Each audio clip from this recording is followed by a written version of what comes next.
It's an honor to be part of this lecture series, and I was once a student at the summer stats camp many decades ago, and Mike Lewis Beck, my co-author here, was the one who introduced me to the camp, and I spent the wonderful summer in Ann Arbor, and I have many fond memories. So it's an honor to be back talking about our forecast model. So you probably know Mike Lewis Beck is one of the pioneers in election forecasting.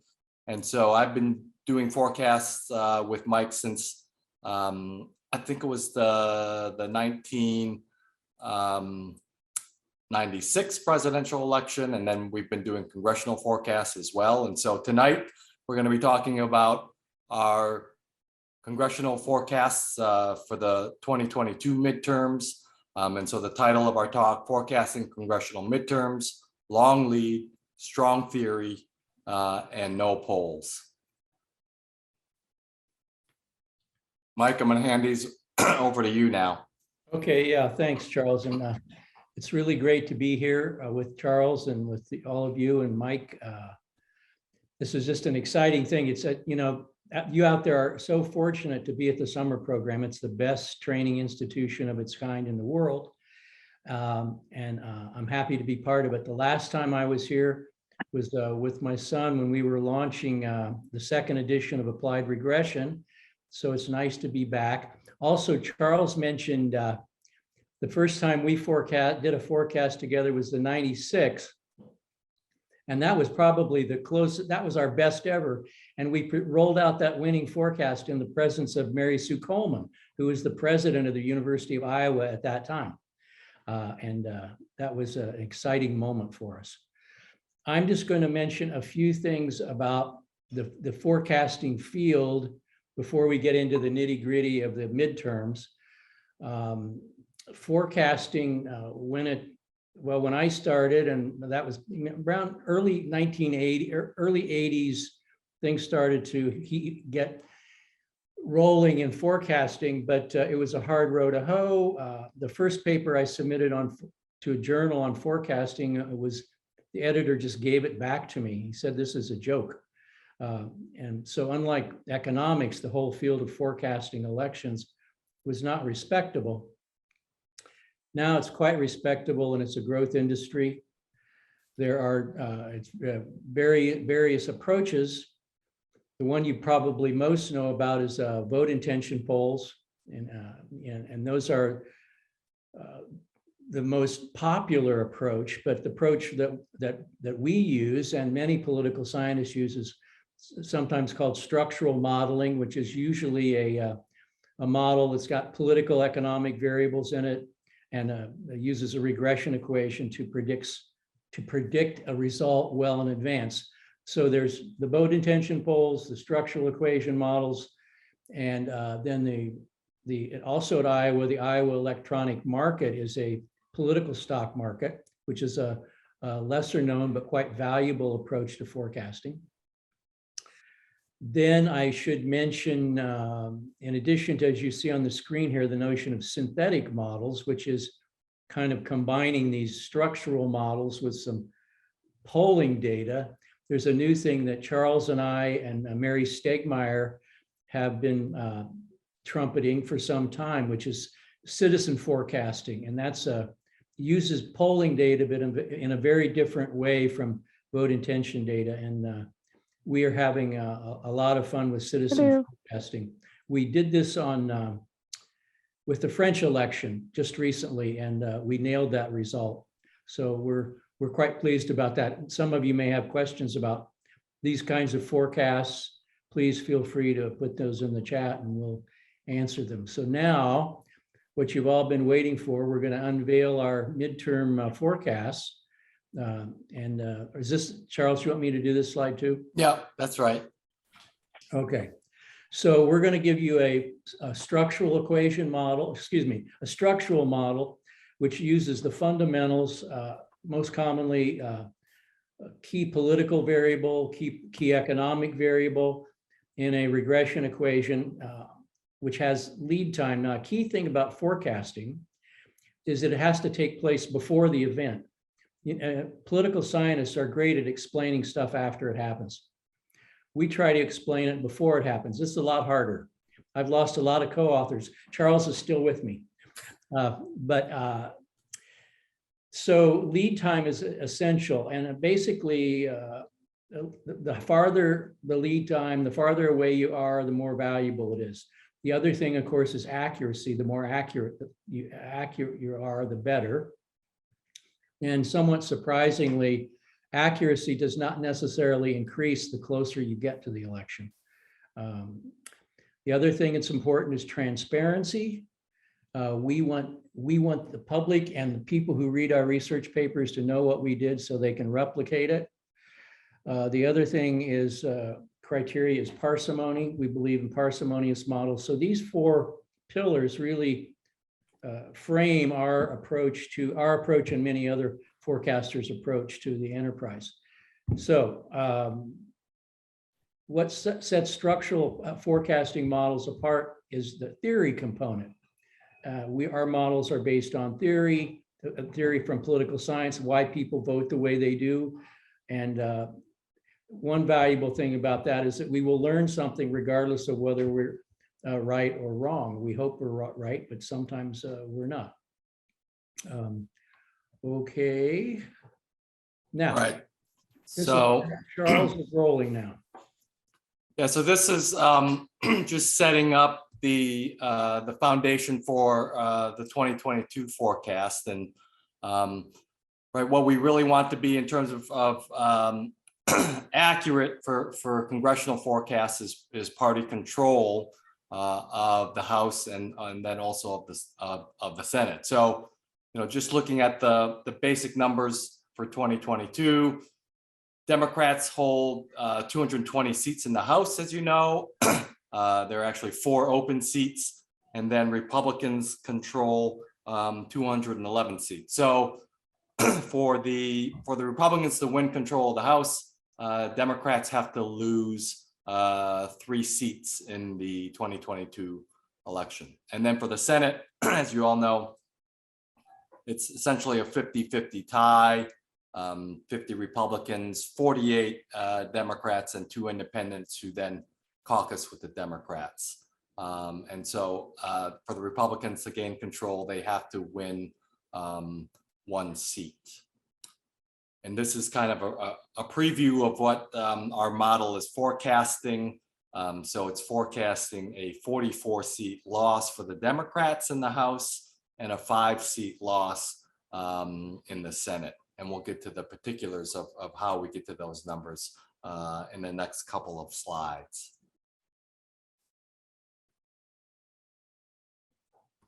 So we've said, right, something that sets apart the structural models from, let's say, vote intention models is strong theory. And so, right, strong theory is grounded in some of the things that we know about midterm elections. One of the things that we know is that, right, the institutional calendar matters, right? So, right, whether the congressional election is a midterm year or presidential election year, gives us an indicator of how many seats the president's party is going to lose. And so it's a given, right? You just have to read the paper on any given day during a midterm year that the president's party on average will lose about 25 seats in the House and about 4 seats in the Senate.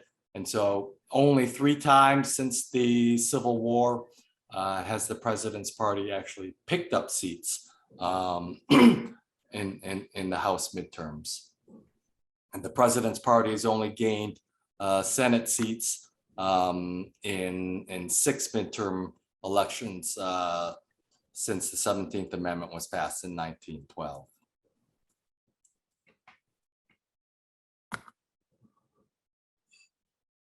What else do we know about midterm elections? Tufte, in a paper back in 1975, presented midterm elections essentially as referendums on the president. and also on the president's handling of the economy. So those are variables that are longstanding components of our forecasting model.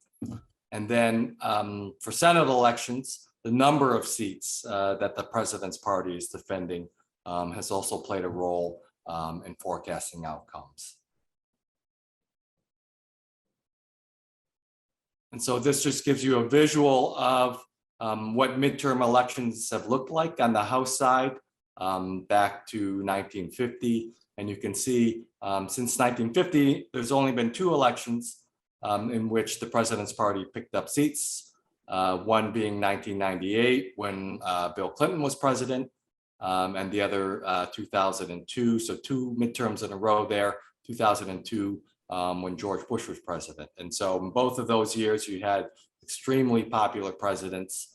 And you could argue unusual circumstances. 1998, you had the impeachment of Bill Clinton. And then also in 2002, of course, you had right, the post 9/11 midterm.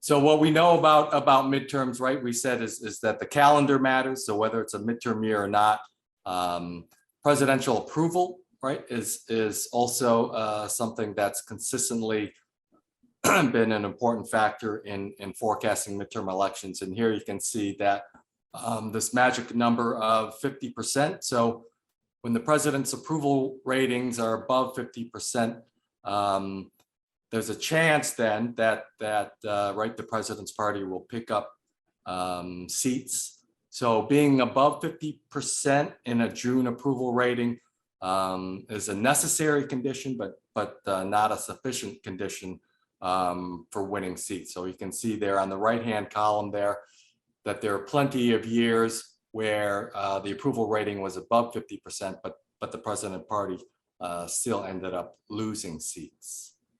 So the average midterm loss when approval rating is less than 50% is 37 seats. So Biden's June approval rating is at 41%. And so we know that, right, his approval rating has certainly been on the low side. So that doesn't bode well for the Democrats going into the midterm elections.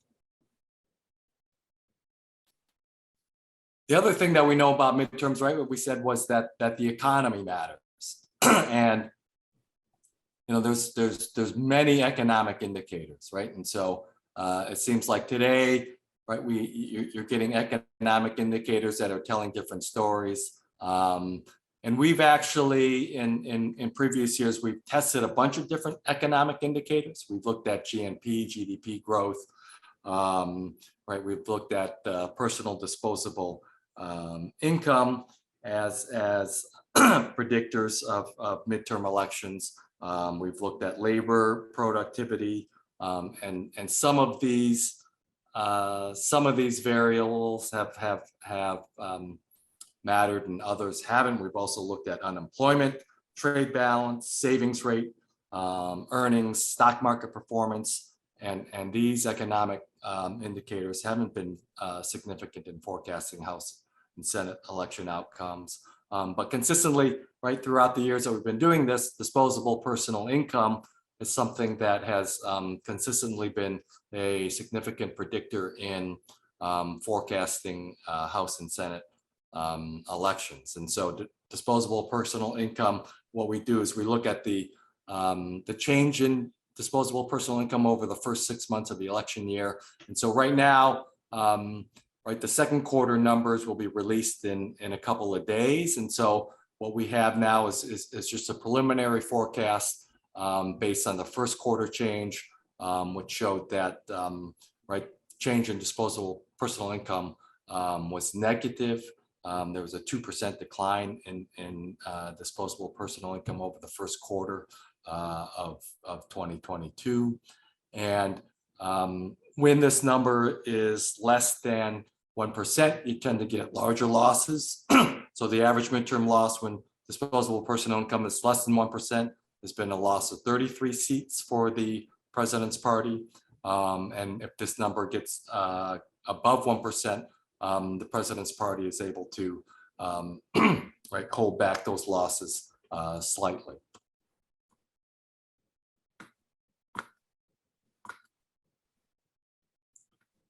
So this is the OLS regression model, which factors in, right, these known indicators for forecasting House elections. So the dependent variable here is seat change of the president's party.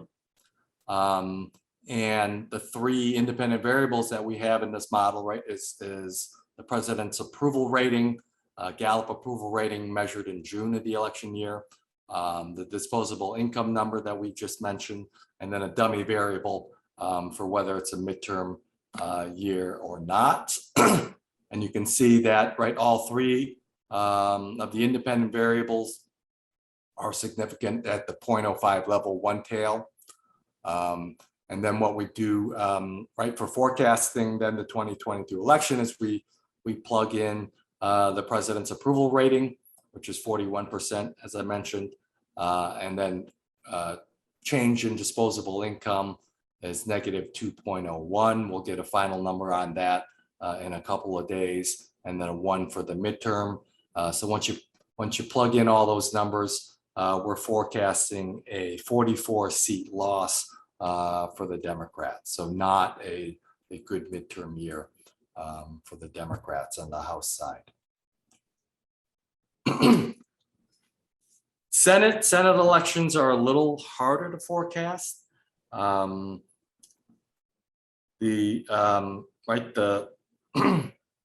The Senate has only 1/3 of its seats up for election, so you've got right just 34, 35 seats up in any given midterm year. You have the different size and populations of the states. The races tend to be more competitive, more money is thrown into these races.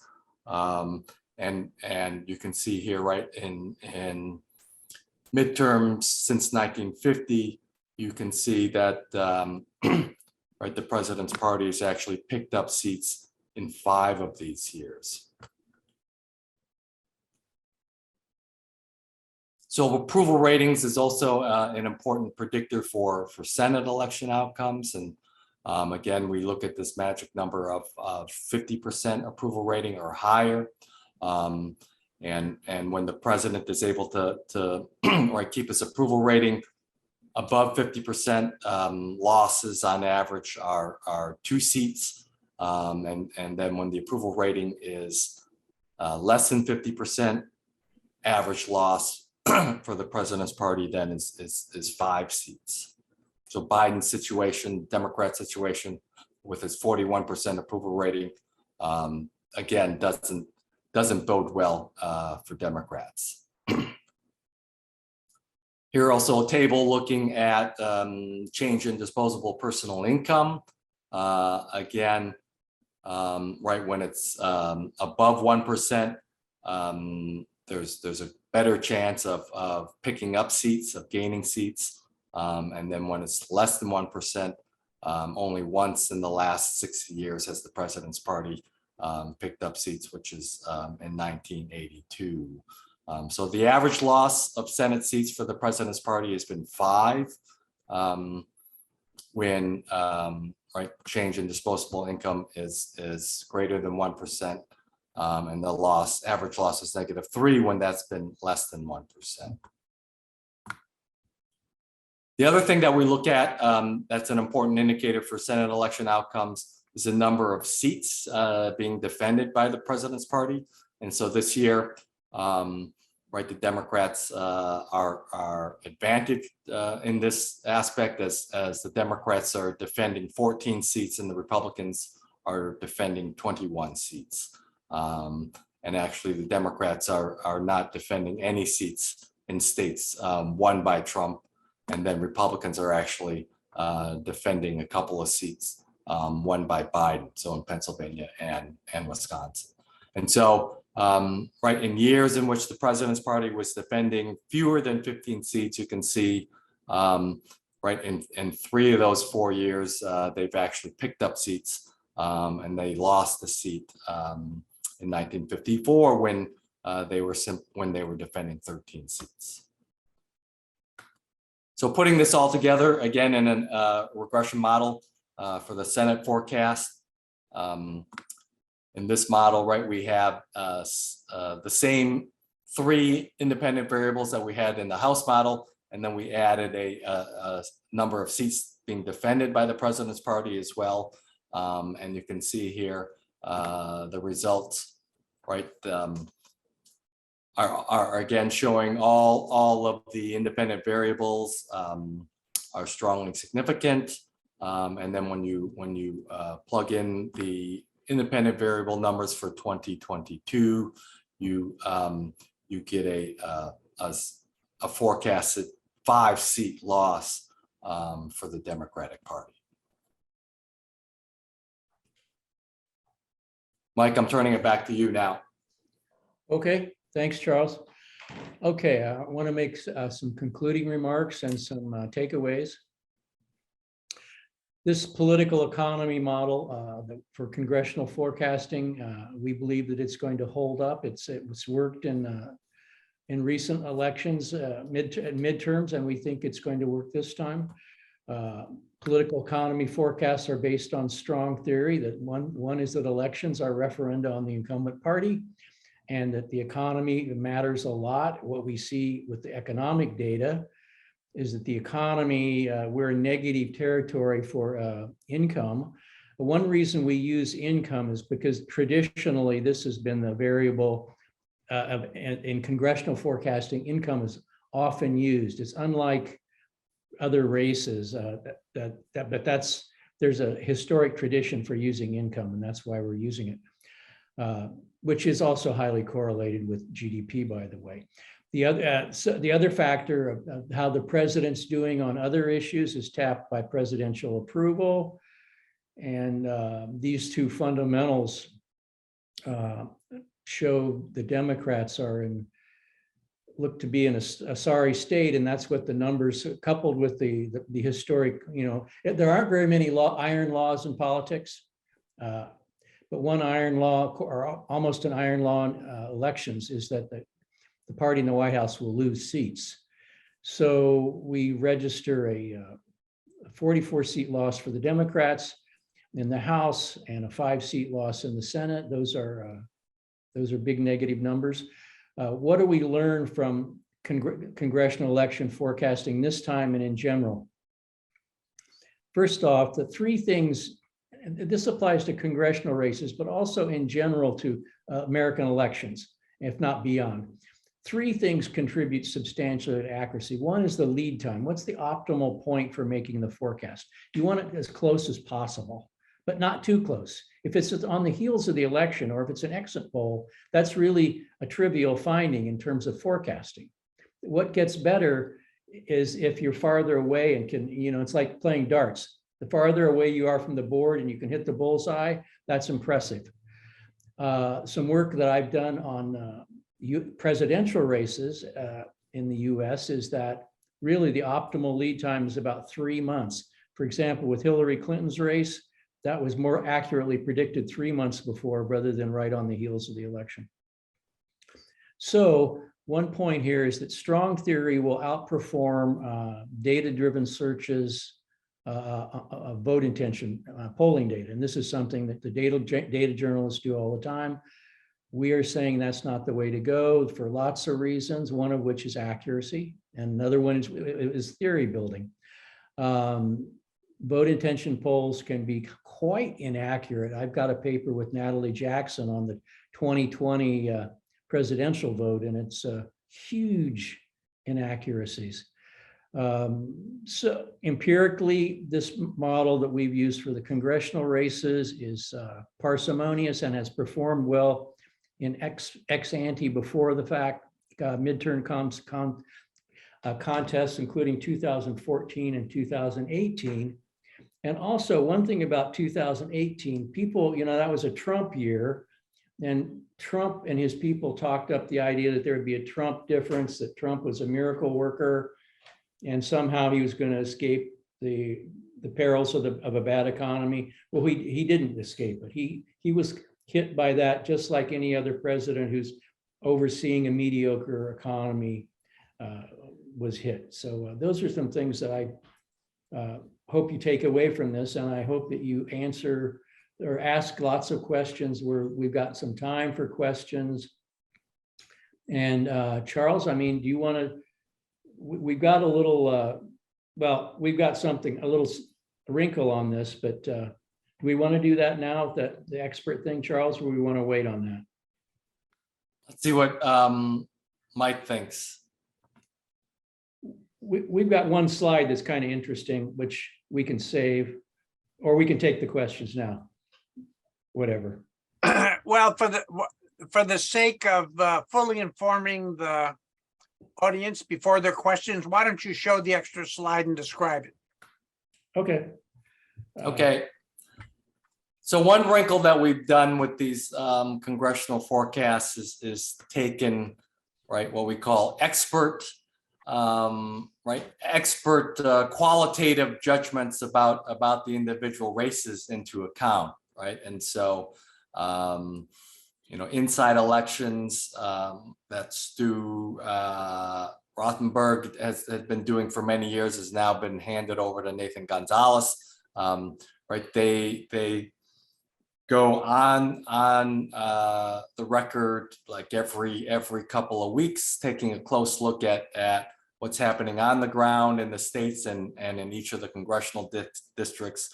And they, rate every race. Charlie Cook also does the same thing in terms of, whether it's a safe seat for the Democrats or the Republicans, all the way to being a toss-up seat. So what we tried to do in the past is to incorporate what the experts are saying with these structural models that we've been doing. And so we essentially look at the number of seats that are competitive, that the expert deemed as competitive in terms of number of House and Democratic seats that are competitive or in trouble, or what they're calling this year battleground seats, and taken those indicators and made a forecast out of that, and then also averaging that expert forecast with our model and coming up with a combined forecast number. And when we do that for this year, we get a forecast of a loss of 37 seats for the House, and then a 3 Senate seat loss for the Democrats in the Senate. So those numbers aren't as high as the ones we would get in simply using the structural model forecast, and that's been a wrinkle that we've been using the last couple of midterm election years. Mike, do you want to add anything about that? Well, one reason we brought this expert opinion into the models is because it's from the ground up, it's local. Because one criticism of the kind of model that we have is it's aggregated at the national level. And people will ask us, someone out there is probably thinking, well, this is an aggregate national model. You're not looking at the individual local races. So this is a way of adjusting for that. And it seems to help. So we're ready for questions. Okay, so I'll remind the members of the audience that they can type questions into either the chat or the Q&A. But I'll start with the question. I think Mike mentioned that your estimates are better farther away from the election. And the people who use pre-election polls or analyze pre-election polls, what you call vote intention polls, I think generally believe that they estimate the outcomes closer to the election. Can you say something about why you think this, whether you agree with that difference, and also why you think it arises? Yeah, okay, so one of the things that happens, we observed this when Tom Rice and I wrote Forecasting Elections in 1990, it came out in 1992. I mean, we observed the US case and the French case, that there was this turbulence in the electorate right, you know, a month or two before.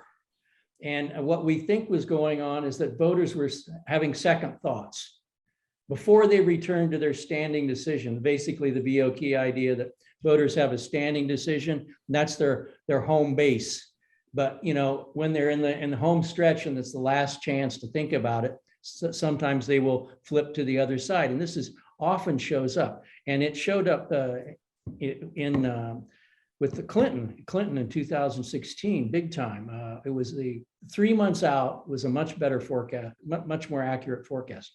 So, and that's one thing. The other thing is that as a forecaster, it depends on what you want to be. I mean, if you want to be a forecaster, you've got to go out on a limb and say stuff.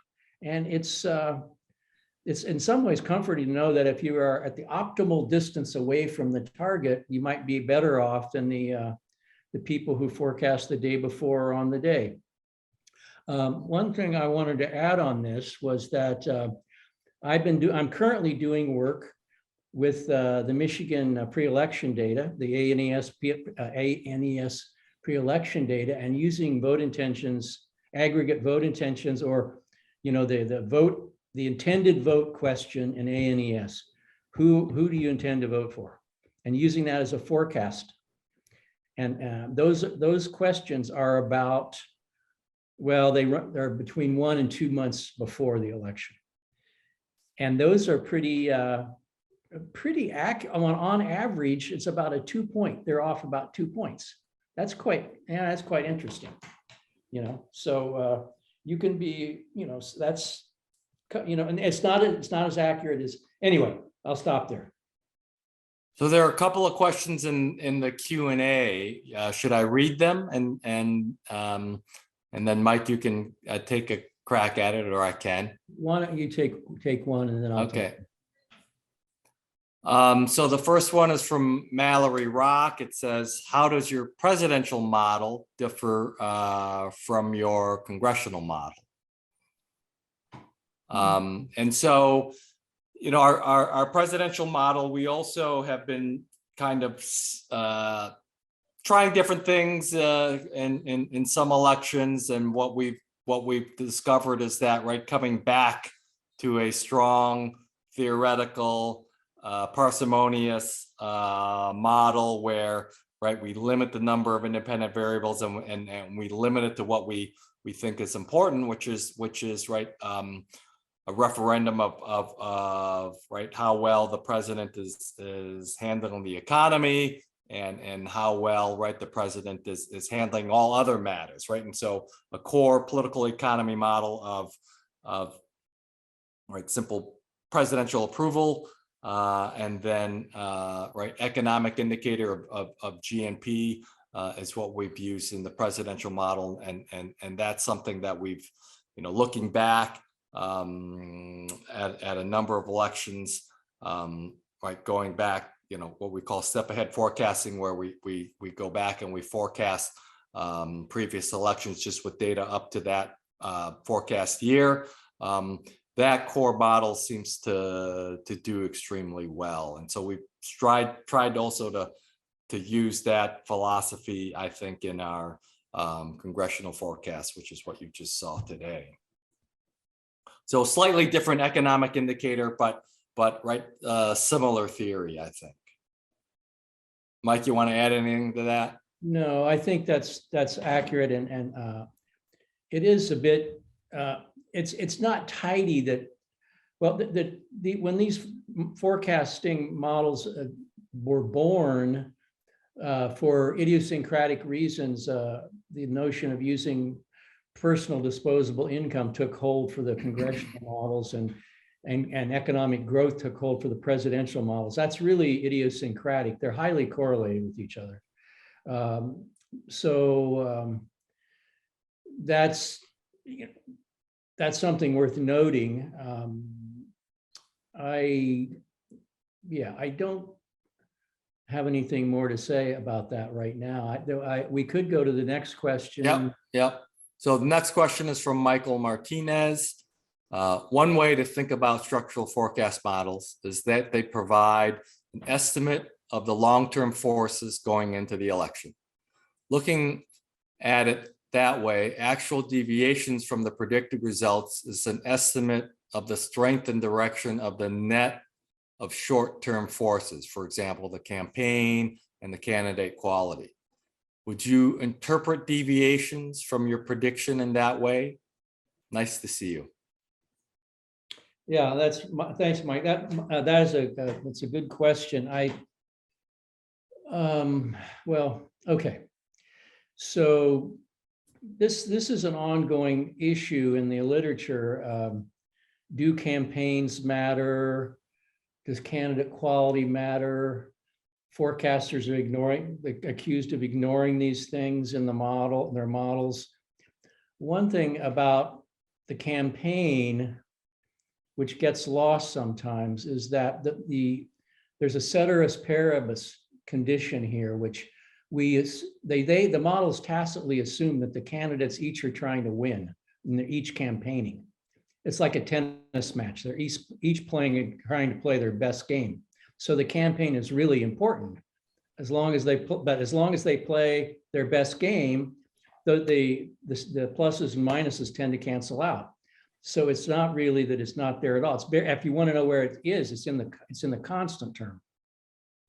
The other thing about candidate quality explicitly, I mean, Richard Nadeau and I have modeled this. If you try to rate quality of candidates by in different ways, once you specify these fundamentals, a fundamental on the economy, a fundamental on presidential popularity, which you can think of as an aggregate of how the president handles a collection of issues, then there's no wiggle room left for candidate quality. So it's not to say candidate quality doesn't matter, but it matters. They're indirect effects.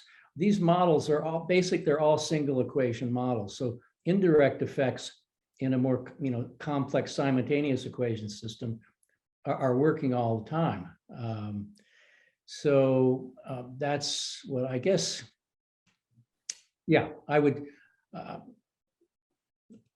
say that. I mean, yeah, that's what I'll say about that. And maybe Mike, if you've got Michael Martinez, if you've got more to ask about that, let's hear it. Then we got another question. Yeah, we have another question from Aluwato Baloba Aduwumni. I hope I pronounced that correctly. And the question is, interesting forecast there, Charles and Mike.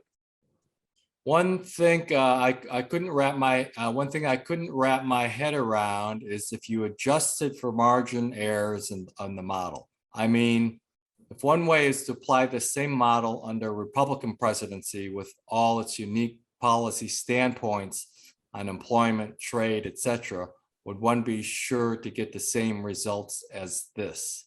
Also, what are the ethical issues you've had to grapple with in thinking through the possible effects of the forecast on the average American voter? I'll let you answer those. Okay, well, with regard to Republicans versus Democrats, most of the models assume that the president is being punished or rewarded for economic performance.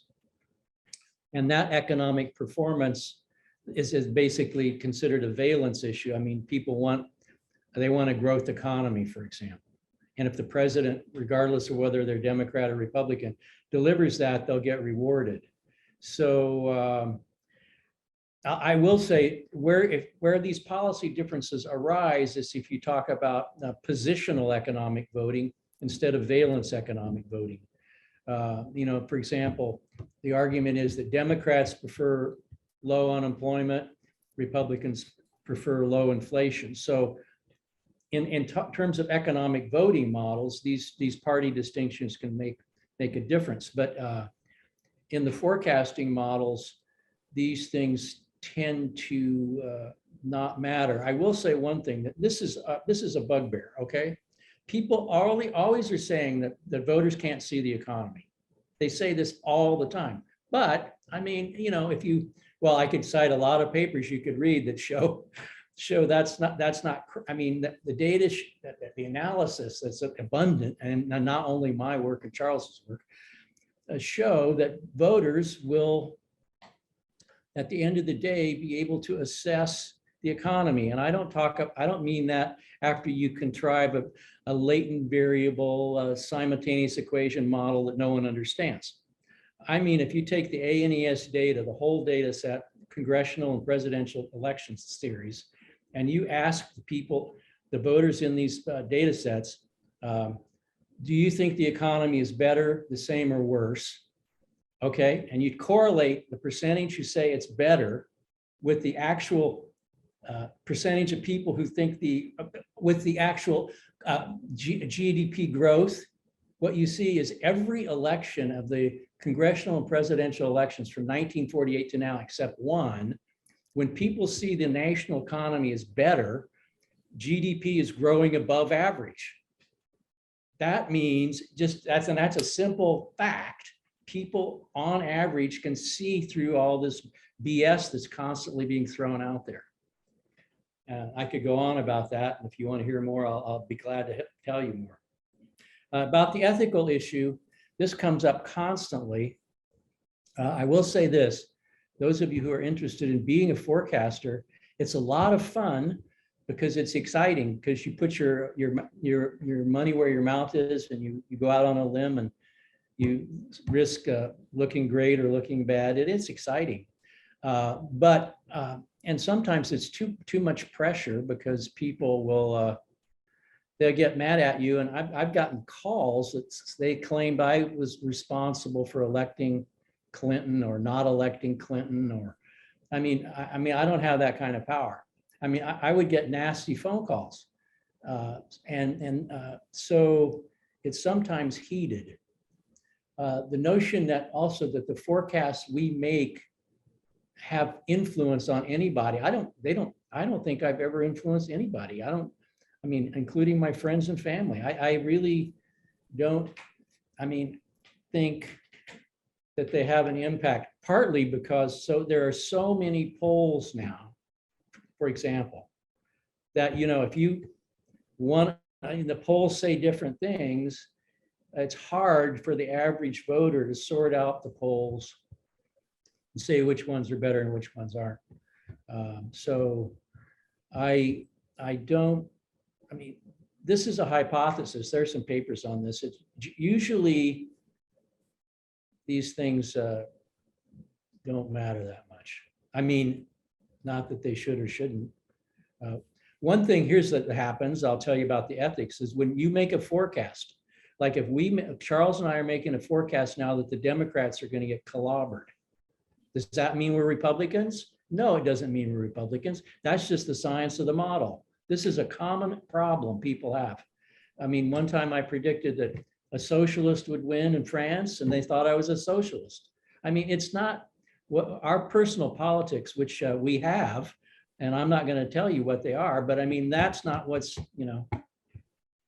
behind these models. Okay. Yeah, it would be great if we had the influence, right? That right. Some people thought that the models might produce, but there's also an anonymous question here.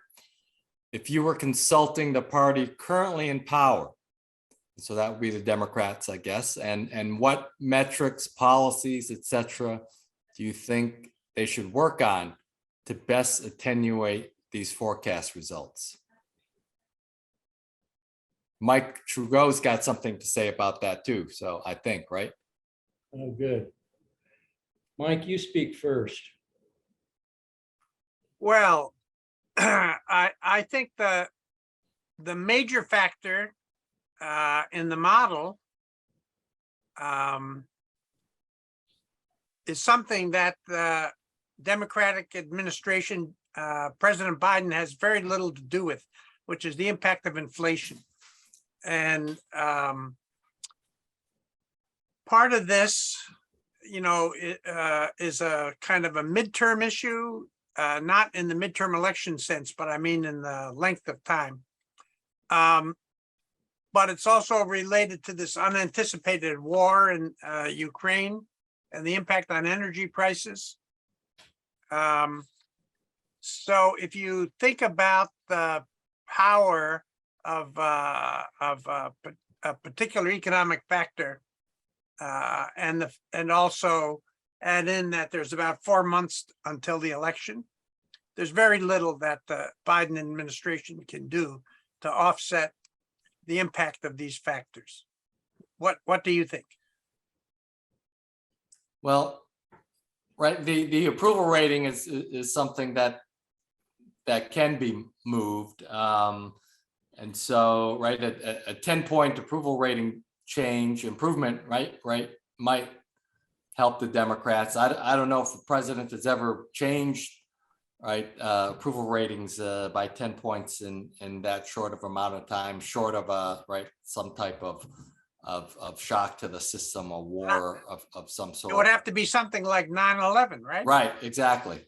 So whatever Biden can do to improve his approval ratings, whether that be messaging on inflation and gas prices, or saying, like he was saying today, that there's no recession going on, doing everything, I guess, humanly possible to get voters to think he's doing a better job all around, would help Democrats up and down, I think, the ballot.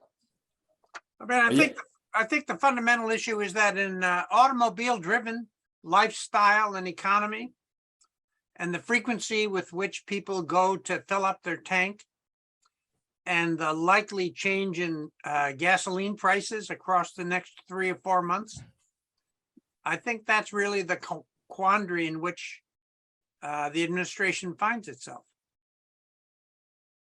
Mm.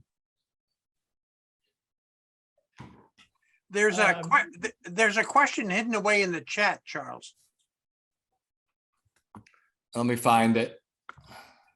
There's a question in the chat.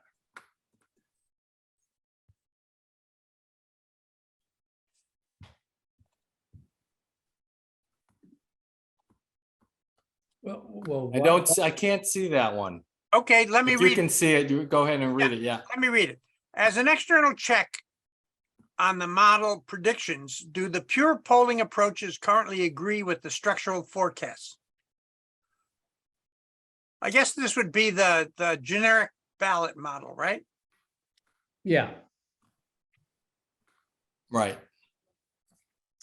Well, that on that point, the generic ballot model basically is a question about ask to voters nationwide which party they think will control the Congress, and what happens.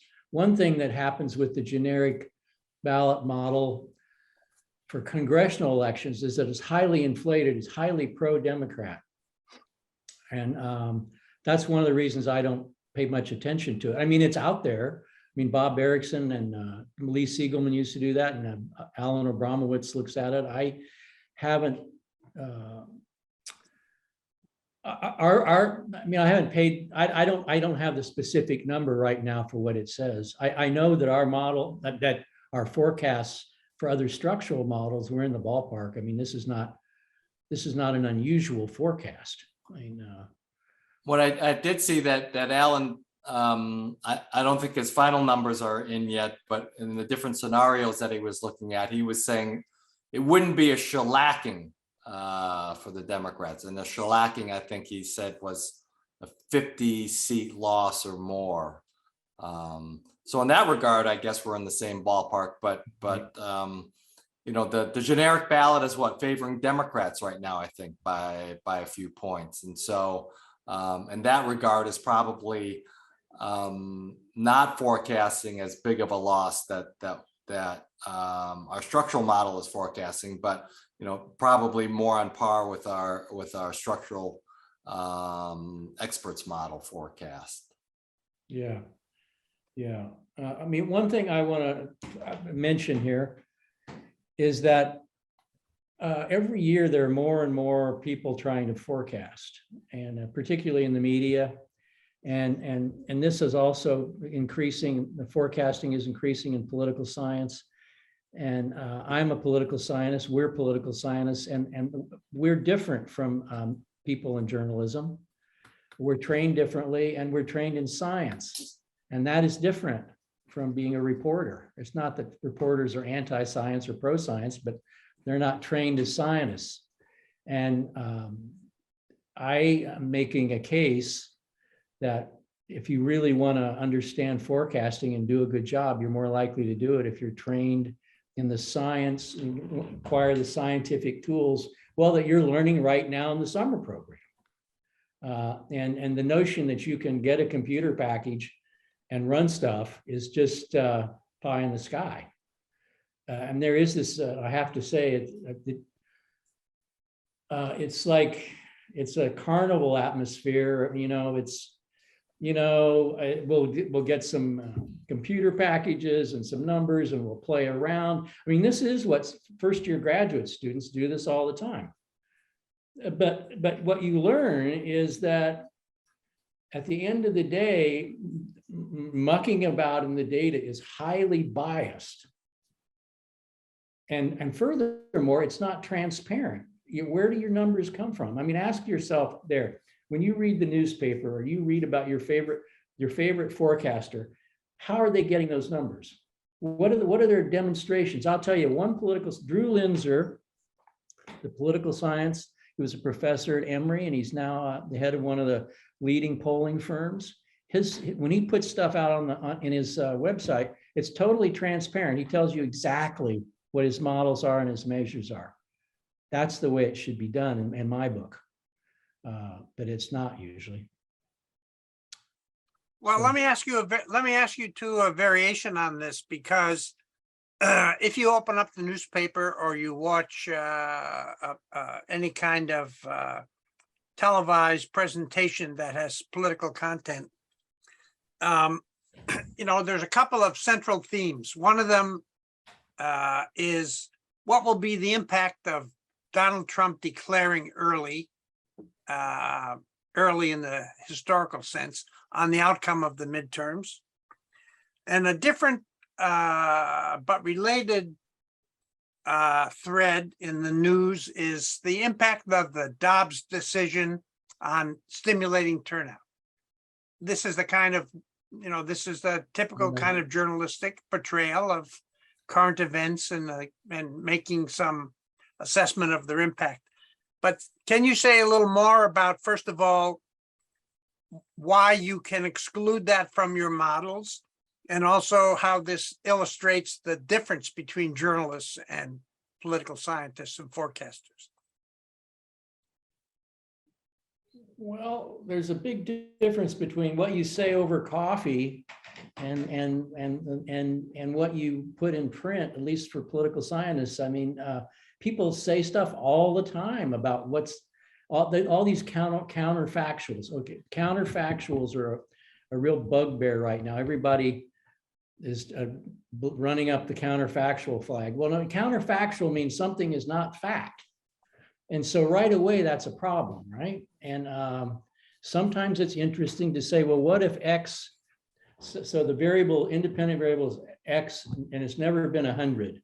But we say, well, what if X scored 100? Well, you can plug that number in there, but you don't have any evidence that X was ever 100.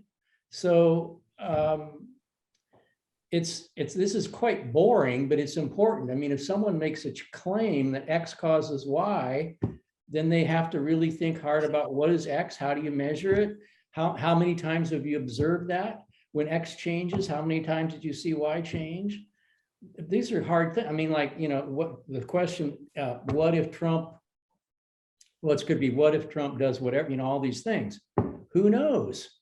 I mean, if you had a case where, you know, like a political scientist might say, well, when we have leaders of certain types, certain personality types, this is something that's been studied, leaders with certain personality types do certain things more than other people, and that leads to consequences.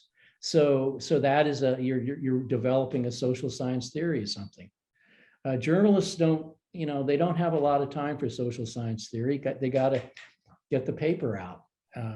I get that, and I think one value of a good story about going and talking to people, voters. One thing that I think politicians, I actually do believe this, in Ireland, politicians go door to door. Every politician, most of the people in Ireland have been visited by a politician at their door. So I think that, you know, that makes a difference. If you go out and see, you know, this old notion, you go beat the pavement and talk to people, makes a difference.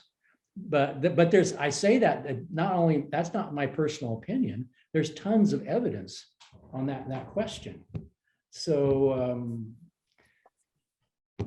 one of the things about the stories that reporters get is that they may be a human interest story that touches you as a scholar, thinking about, well, why are people, you know, why do people not quit smoking, for example? Everybody knows that well, we think everybody knows that smoking is bad, but lots of people smoke. So, you know, I mean, why do people support Trump, even though he says things that they think are terrible? These are things that you can learn from listening to people talk, maybe your uncle or somebody. I mean, what's going through their heads? Why do they say this? Well, here's one thing that I learned at the University of Michigan, the foot of Phil Converse, is that people's thought processes about politics. Well, here's my analogy, not his. It's like a popcorn popper. You know, they're just random kernels just firing off. And they, you know, someone can be for nuclear disarmament and hate Black people and want Social Security to be abolished and had to have a clean environment. One person can have all these ideas in their head. I mean, if you just talk to people in a cab or something, it's just like go to the grocery store and go where the old guys sit, you know, and listen to what they say. I mean, it's pretty amazing how people piece the world together. This is sort of partly what Kathy Kramer's work is valuable for, you know, just seeing how people actually connect the dots in their world. Well, here's one thing. With Steve Quinlan, we did a piece on Hillary Clinton's race in 2016, and we read. Well, also, this is in the American Voter Revisited. If you go open up the Michigan open-ended questions, and you can get in there now, you look at what people say, and you give them a prompt after prompt, say more, say more, say more. People don't, I mean, hardly anybody says the word liberal or conservative. And when they do, hardly any of them know what it is. I mean, it's just, you know, it's not like sitting around with a bunch of PhDs reading the New York Times and the New York Review of Books. I mean, it's just not quite as high tone. So that's a little speech there. That's all right. Let me ask you this question. There's a growing acknowledgement or focus in the literature about increasing disproportionalities in the American electoral system. Some of them are about the imbalances produced by the Electoral College, especially because of the Senate, and about the impacts of gerrymandering, where, for example, in Michigan, we have a pretty consistent recent historical Democratic advantage in the vote totals, popular vote, but Republican control of both chambers of the state legislature and also the congressional delegation. Do these imbalances, or do you worry that these imbalances are a threat to your models going forward? Well, no. I have, well, okay, Charles and I talked about this. I mean, with the Electoral College, and this is, I will tell you this, don't write a paper on the Electoral College and expect to get it published unless you say whatever the readers want you to say. I mean, because it's a hot button. It's one of the hottest button things. When Charles and I wrote our paper on Obama and racism, and we said that Obama is going to lose 5% of the popular vote because of racism, reviewers hated that paper because they said, this is America and there isn't any racism. I'm thinking, hello. I mean, but so it eventually got published, but the Electoral College, okay, I have a paper now, and maybe some of the reviewers in the audience. I mean, a paper now with some other, I won't mention my co-authors so they won't be embarrassed, but Charles is not one of on this paper. But anyway, what we try to show is that the Electoral College as structured by the founders is no more disproportional now than it has ever been. In other words, it was not structured to be one person, one vote. It was not ever structured that way. It was structured to protect protect communities, geographic communities called states. And that's how it was set up. And there are reasons why that's not a bad idea. And there are reasons why it's problematic. I mean, it is not a one person, one vote, but that system essentially is no more disproportional now in terms of voting, proportionality, a one person, one vote. It's no more disproportional now than it ever was. And that's just a simple finding. And what that means is it's most likely to deliver you, the system will almost always deliver a majority decision that's concordant with the popular decision. Not every time, but it's no worse really than it used to be. The main thing that's happening is that partisanship is getting, the difference between Republicans and Democrats in terms of party ID is getting tighter. So the error, the measurement error and the sampling error, it's a very fine line. Now, in other words, it's more of a statistical problem, not that it's not a problem, but this is just a really kind of this paper that is essentially a boring scientific exercise, which people just are venomous with regard to this paper. So I don't know if anyone wants to publish it out there, let me know. I would just add, I think as a field, after 2016, right, when we had our second undemocratic outcome in the last 5 elections, a lot of the forecasters, Mike and I included then, and we had been doing it already, though not getting much attention, is forecasting the Electoral College vote. And so there were more state-by-state model forecasts that then translated into electoral college vote forecasting. And so I think, that was an important development in 2020. And I think you'll see probably more of that in the forecasts, presidential election forecasts going forward. That's a good point. And actually it's funny because in the book that we wrote in 1992, that's what we said the dependent variable should be. It should be the Electoral College, but no one paid attention to it. So times change. So we have a couple of more questions. Should I read them? Michael Martinez again. Have you noticed any difference in your errors in years immediately following redistricting? The theory of the model is that retrospective voters punish or reward incumbents, but reapportionment and redistricting might favor one party over another, independent of the structural factors in your model. So that's a good question. I don't think I've looked at, the forecast in what would that be, 2020? Yeah, the 2 years. The 2 years, right.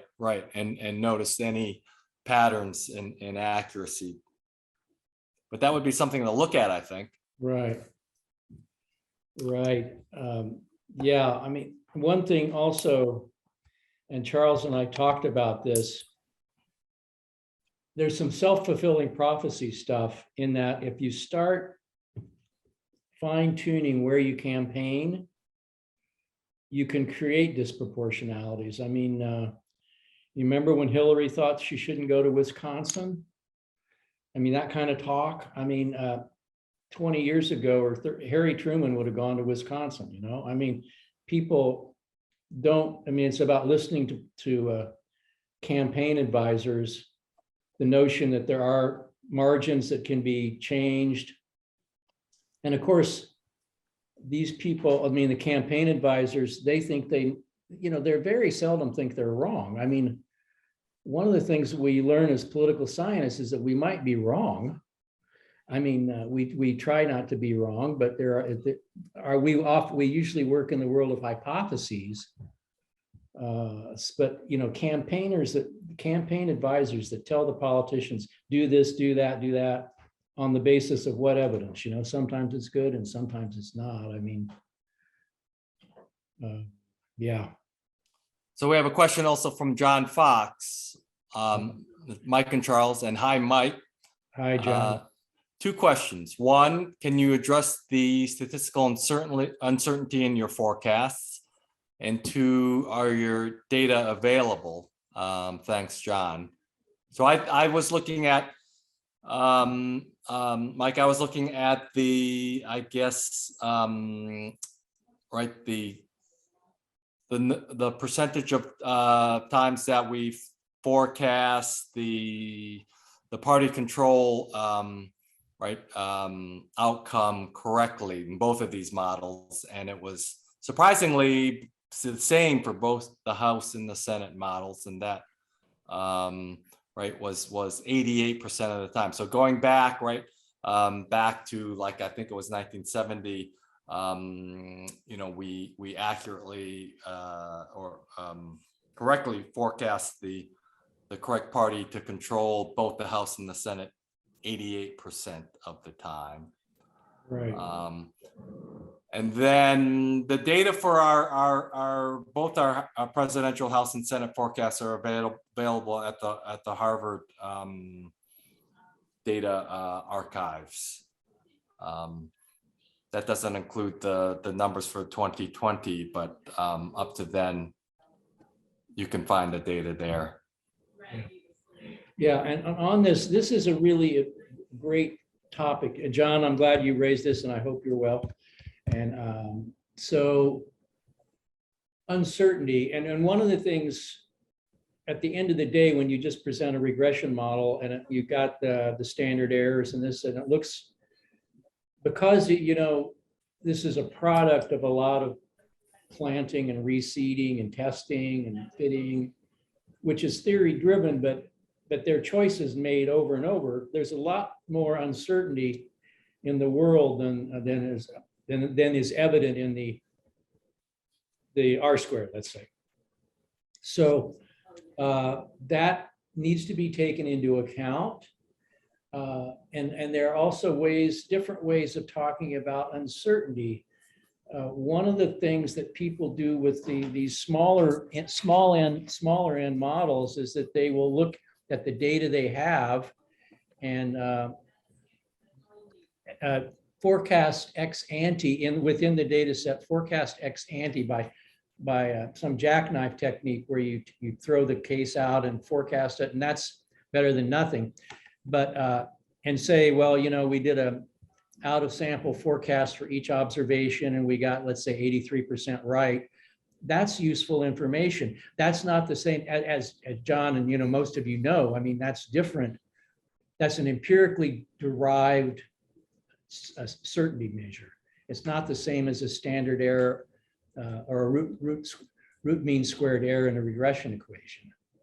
And if you took the root mean squared error in the regression equation for these models, take the House model, even if you put that 95% confidence interval around there, there's basically no way that you're going to capture a win for the Democrats. And that's one way to think about it.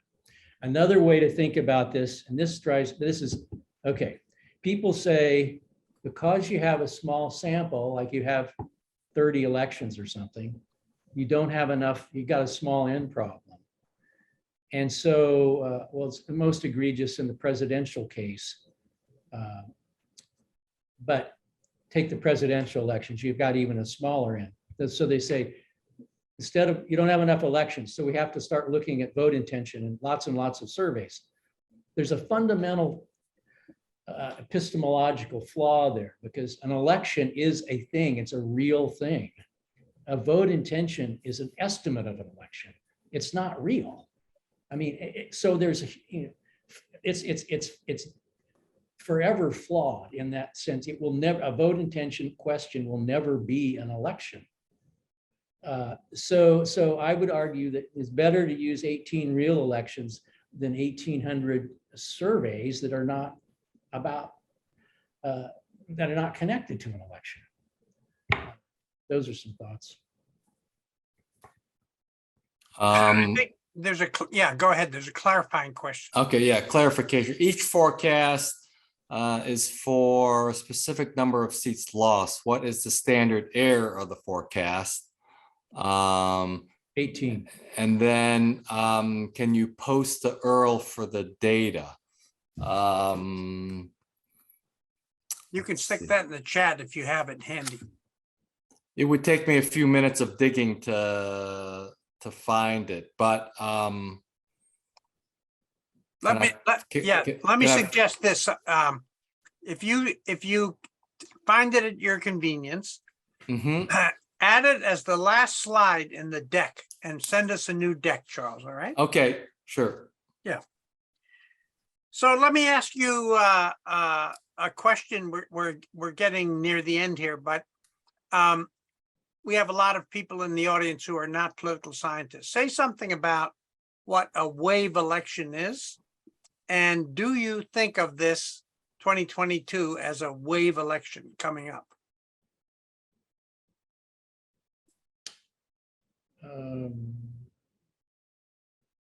By a wave, Charles, do you want to answer that one? Sure. I don't think there's,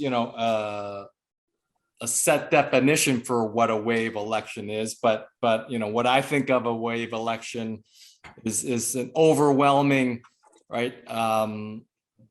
Overwhelming result that favors one party or another. And so, I